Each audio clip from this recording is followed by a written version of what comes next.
بجد القرية دي اكتشاف، والمكان هنا طلع تحفة يا محمد. كان عندك حق. يا بنتي احنا ذوقنا واحد، بنحب الاماكن العتيقه والهاديه. القريه دي محدش يسمع عنها اصلا، وديكي شايفه اهو مفيش حد غيرنا على الشط. أول قرار تاخده صح في حياتك عامة. طبعا، هو انا لو باخد قرار عادل كنت اتجوزتك؟ يا رخم، انت بتعمل ايه؟ هعمل ايه يعني؟ بقلع ونزل الميه. انت اتجننت يا محمد، هتنزل في الجو ده وبالليل كمان؟ يا بنتي احنا الاسكندرانيه ما ننزلوش الا في الجو ده. ما تخشش جوه يا محمد، ما تهزرش، كفاية بقى كده، اطلع يلا. هو حتى هنا في زباله في الميه؟ ايه القرف اللي بيخبط في رجلي ده؟ قالت لك ما تنزلش بالليل يا محمد.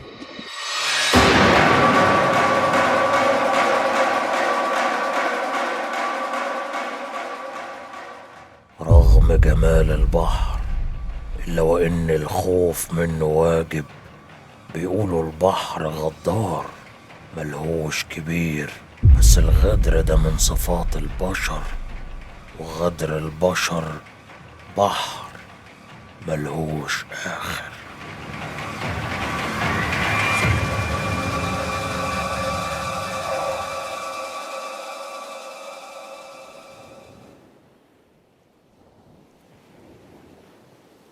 هتفضل واقف عندك كده يا سيف؟ مش هتساعدني افضي الشنط؟ بتتفرج على ايه؟ على المجنون اللي نازل البحر دلوقتي ده. شكلهم عرسان جداد. ايه، مش بيفكروك بينا؟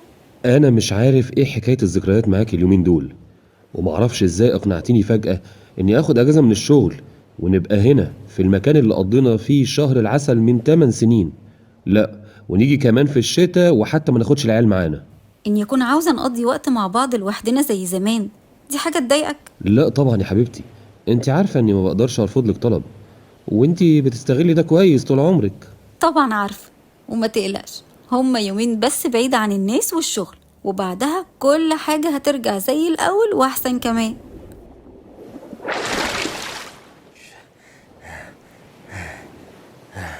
في ايه يا محمد، مالك طالع بتجري كده ليه؟ مفيش جالي شد عضل وانا في الميه. يلا نطلع الشاليه احسن، كفايه كده. يا دوحة ولا دوحة، ايه يا عم محمود، في ايه؟ خير؟ انت يالا مش هتبطل تفتح الشاليهات اللي فوق تنام فيها؟ صاحب القرية لو عرف فيها قطع عيش ليا انا وانت يا ابني، دي امانة. ما هو لو مؤاخذة بقى، صاحب القرية ده راجل نتن بصراحة. يعني كل الشاليهات دي وسايب لنا احنا اوضة في الارض ننام فيها؟ شبابيك متكسرة وسباكة خربانة، ده حتى السرير مراتب على الارض. هات ياضي المفاتيح دي، انا غلطان اني سبت لك نسخة. اتفضل يا عم، يا رب تبقى مبسوط كده. انا هدخل اريح جتتي ساعتين جوه، اصحى كده وفتح عينك، ويبقى عدي على الضيوف اللي عندنا دول كده وريهم نفسك، يمكن يحتاجوا حاجة. اطلع لك بمصلحة، اتلحلح كده ياض. بقول لك ايه، اعفيني انا من الشاليهات اللي في اخر الرصيف دول. انا مش ناقص، كفايه اللي بشوفه وبسمعه كل يوم في القريه دي.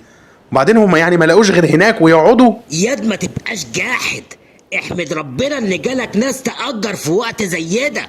وبعدين ياما قلت لك خلي القرآن شغال على تليفونك على طول، وهم ما بيأذوش غير اللي بيأذيهم يا ابني. كل عيش يا دوحة. القرية هنا عدى عليها سنين كتير وما بقتش زي الأول. حتى في عز الصيف أعداد الزوار محدودة، ومع بداية الشتاء زي دلوقتي بتتحول لقرية مهجورة، وبتبقى مكان مناسب لضيوف وزوار من نوع تاني غير البشر.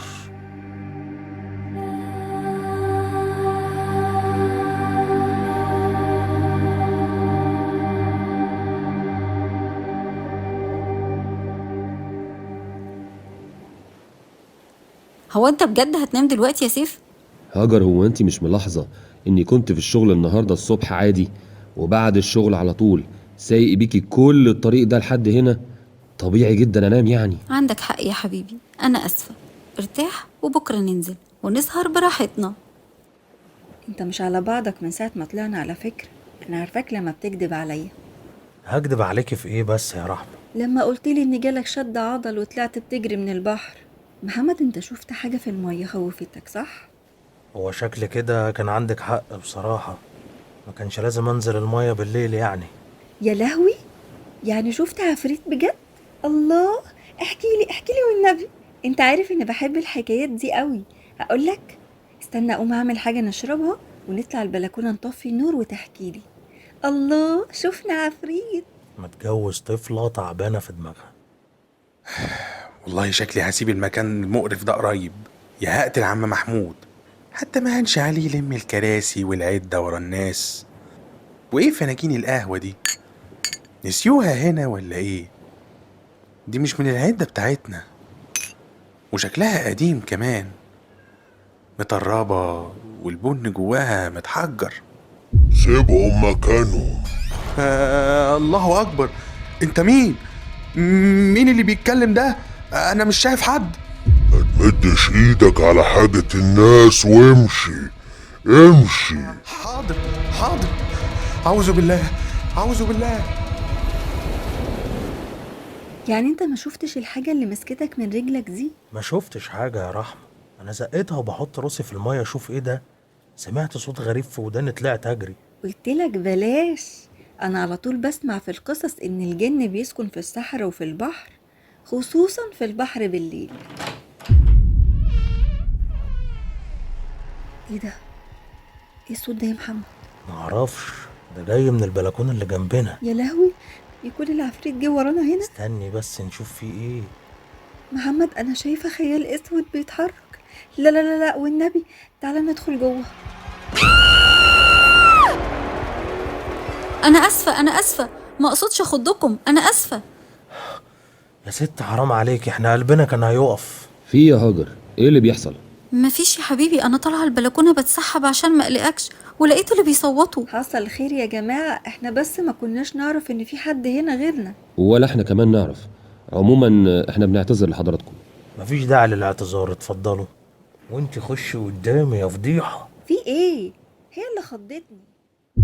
عدت الليلة الغريبة دي أخيرا، وبدأت الشمس تعلن عن بداية يوم جديد في القرية، والبحر شكله كده مش هادي النهاردة، وكأنه حاسس بخطورة الأحداث أو بيحذر منها، لأن اللي هيحصل في القرية النهاردة صعب.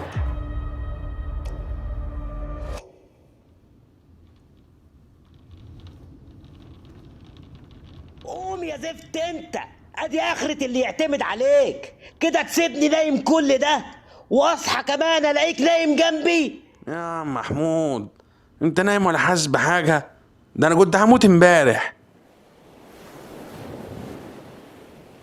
والنبي ترحميني من النشاط اللي عندك على الصبح ده. انا عاوزه افطر على البحر، مش هفطر هنا. يلا يلا. هتقعدي على البحر بعد اللي حكيتهولك امبارح؟ يا حبيبي العفاريت مش بتطلع بالنهار، وبعدين احنا مش هننزل المية اصلا، الموج عالي قوي النهارده. هو انت مش عارف تسيب الموبايل من ايدك حتى في الاجازه يا سيف؟ شات مهم يا حبيبتي، جروب الشركة. ما بقتش قادر تبعد عنها يوم واحد بس يا روحي، اخدتك مني. انت بتقولي ايه يا هاجر؟ هي مين دي؟ الشركه. مالك يا هاجر؟ انا هنزل، هتيجي معايا ولا هتسيبني انزل لوحدي؟ هي فين يا ابني الكراسي والفناجين اللي بتقول عليها دي؟ والله العظيم كانوا هنا امبارح يا عم محمود. بقول لك ايه، ما تقلبش دماغي على الصبح، الناس نزلوا وجايين، ظبط لهم قاعده وشوف طلباتهم، اتلحلح ياض. يا اهلا يا اهلا، منورين قرية اللؤلؤة، احلى كرسيين وشمسية. ممدوح صح؟ ايوه يا محمد بيه، انا دوحة اللي سلمت لك مفاتيح الشاليه امبارح. تسلم يا دوحة، تعبينك معانا. عينيا ليكوا يا باشا، انا هنا في الخدمة. بص يا باشا، احنا عاوزين نفطر الاول، اظبط لنا فطار كده على الرايق. 5 دقايق واحلى فطار يكون عندك. محمد بص كده هناك، مش دي العفريتة اللي طلعت لنا امبارح؟ هي وجوزها وراها اهو، شكلها مسيطرة. الحق دي جاية علينا. صباح الخير. صباح النور. انا هاجر وهو سيف جوزي، احنا جيرانكم في الشاليه اللي جنبكم، اتقابلنا امبارح. ايوه طبعا، اهلا وسهلا. انا محمد ورحمة، اتفضلوا. لا لا لا لا لا، احنا مش هنزعجكم. انا بس حابة اكرر اعتذاري على الموقف السخيف اللي حصل بالليل، ويا ريت تقبلوا تشربوا معانا فنجان قهوة. يا حبيبتي متشكرين والله لذوقك، بس هو الموضوع مش مستاهل خالص. اتفضلوا انتوا معانا اقعدوا افطروا. خلاص هنفطر معاكم، وبعدها ادوقكم القهوة بتاعتي. انا بعمل قهوة حلوة قوي، صح يا سيف؟ انت بتعملي ايه يا هاجر؟ سيب الناس في حالهم. في ايه يا سيف؟ بتعرف على الناس، شكلهم لطاف قوي. استاذ سيف لو سمحت اتفضل، احنا حابين وجودكم. والله انا اللي حبيتكم، شكلكم عرسان جداد مش كده؟ احنا هنا بنحتفل بعيد جوازنا التاني، 30 جواز بقى. يا حبايبي، وليه ما خلفتوش لحد دلوقتي؟ ايه ده، في ايه؟ يا هاجر. عموما احسن برضو، كده كده في الاخر هتموتوا وتسيبوهم. هو في ايه حضرتك؟ ايه اللي بتقوليه ده؟ كفايه يا هاجر. وانت يا استاذ محمد بقى، بتخون مراتك ولا لسه؟ اتمنى تكون بتعرف تكذب كويس زي سيف جوزي وتخبي عليها فترة اطول. انا هقوم انزل الميه. يا حبيبي الموج عالي النهاردة. هتنزلي معايا يا حبيبتي؟ طبعا يا روحي، انا معاك على طول. محمد تعال نقوم من هنا، شكلهم مش طبيعيين. انتم ايه اللي بتعملوه ده؟ تعال نقوم يا محمد. احلى فطار لاحلى عرسان، منورين قرية اللؤلؤة. لا بقول لك ايه، اعمل لنا ترابيزة تانية بعيدة عن المجانين دول، مش عاوزين نقعد معاهم. مالك يا محمد بيه؟ مين دول اللي مش عايز تقعد معاهم؟ هما راحوا فين؟ كانوا هنا دلوقتي، واحد اسمه سيف ومراته هاجر وناس غريبة كده معرفش. سيف وهاجر ايه بس يا جماعة؟ استهدوا بالله، انتوا هنا لوحدكم، مفيش غيركم مأجر في القرية كلها اصلا. يا عم انت بتقول ايه؟ بقول لك راجل ومراته كانوا قاعدين معانا دلوقتي حالا، واخدين كمان الشاليه اللي جنبنا. الشاليه اللي جنبكم؟ يا عم محمود، يا عم محمود، تعالى اسمع اللي بيتقال ده.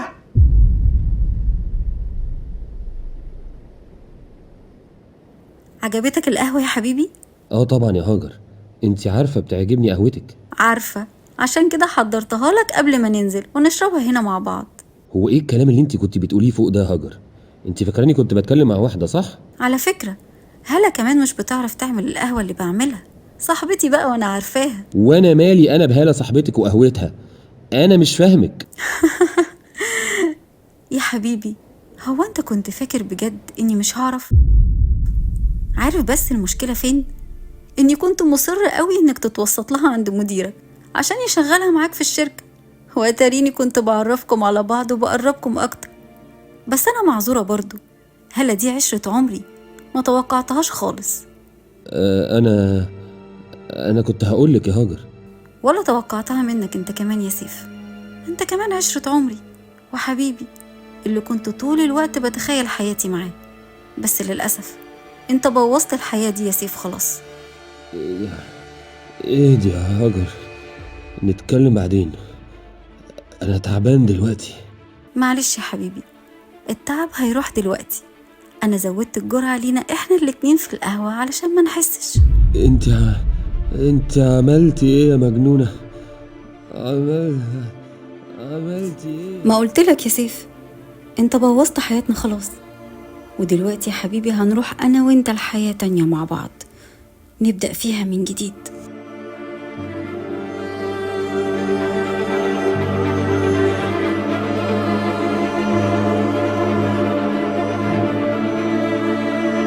سابوا فناجين القهوة اللي شربوا منها السم على الترابيزة ومسكوا في ايدين بعض ونزلوا المية. البحر سحبهم جوه واختفوا، والغريب ان بعد يومين ظهرت جتاتهم على الشط قدام نفس المكان اللي كانوا قاعدين فيه.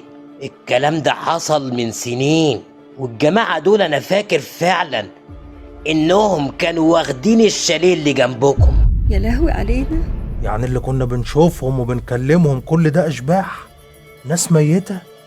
محمد يلا نمشي من هنا حالا. هاجر ما استحملتش الغدر والخيانة من أكتر شخص وثقت فيه وحبته في الدنيا، وأول ما اكتشفت الحكاية أقنعت جوزها إنهم يسافروا للمكان اللي ابتدت فيه حياتهم من سنين، وقررت إن في نفس المكان ده تكون النهاية.